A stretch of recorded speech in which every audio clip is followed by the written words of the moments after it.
साल 1689। मुगल दरबार का भारी सन्नाटा। लोहे की जंजीरों में जकड़े हुए मराठा छत्रपति संभाजी महाराज औरंगजेब के सामने निडर खड़े हैं। औरंगजेब ने उनके सामने एक विकल्प रखा। अगर वे इस्लाम स्वीकार कर लें तो उनकी जान बख्श दी जाएगी।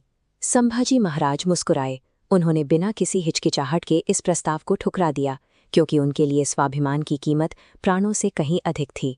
हर कोई चकित था कि एक राजा जिसके पास सत्ता और सुख के तमाम साधन थे, उसने ऐसे भयानक अंत को क्यों चुना। ये अटल निर्णय उस महान मराठा विरासत का परिणाम था, जिसे समझने के लिए हमें उनके बचपन की ओर देखना होगा। 1657 में जन्मे संभाजी बचपन से ही विलक्षण बुद्धि के धनी थे।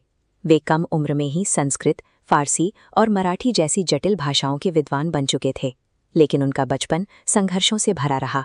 मात्र 9 वर्ष की आयु में उन्हें मुगलों के दरबार में एक बंधक के रूप में रहना पड़ा। बचपन की उस कैद ने उनके मन में मुगलों के प्रति विद्रोह और स्वतंत्र स्वराज के सपने को और अधिक सशक्त बना दिया।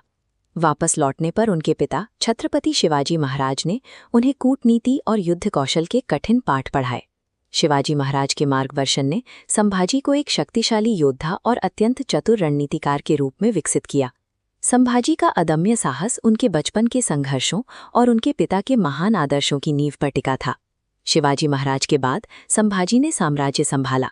औरंगजेब की विशाल सेना के सामने वे एक अभेद्य दीवार बन गए। उन्होंने सह्याद्री की इन ऊंची चोटियों को अपनी सामरिक शक्ति का केंद्र बनाया।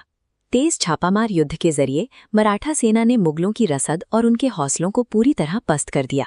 मैदाने जंग में औरंगजेब ने अपना पूरा जोर लगा दिया, लेकिन इन मराठा तलवारों के सामने उसकी कोई भी चाल सफल नहीं हो सकी। जो योद्धा रणभूमि में अजेय था, उसे अपनों के ही विश्वासघात के कारण कैद कर लिया गया। उनके एक करीबी मुखबिर ने मुगलों को उनके गुप्त स्थान का पता दे दिया। संभाजी महाराज की गिरफ्तारी किसी सैन्य कमजोरी के कारण नहीं, बल्कि उस धोखे की वजह से हुई जिसने एक अजेय राजा को जंजीरों में डाल दिया। कहानी वापस उसी प्रताड़ना कक्ष में पहुंचती है जहां औरंगजेब की शर्त ठुकराने के बाद संभाजी को अमानवीय यातनाएं दी गई। कई दिनों तक उनके शरीर को भीषण क्षति पहुंचाई गई। इतने असहनीय दर्द के बावजूद अपने धर्म और स्वदेश के प्रति उनकी निष्ठा अडिग रही। मुगल बादशाह उन्हें शारीरिक रूप से प्रताड़ित तो कर सका, लेकिन उनके स्वाभिमान और साहस को डिगा पाना उसके बस में नहीं था।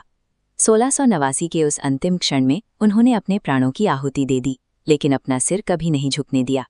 उनकी इस शहादत ने मराठों के बीच एक ऐसी नई चेतना फूंक दी जिसने पूरे मुगल साम्राज्य की जड़ों को हिलाकर रख दिया। संभाजी महाराज का जीवन हमें सिखाता है कि सच्ची जीत जान बचाने में नहीं, बल्कि सिद्धांतों के लिए अंत तक खड़े रहने में है।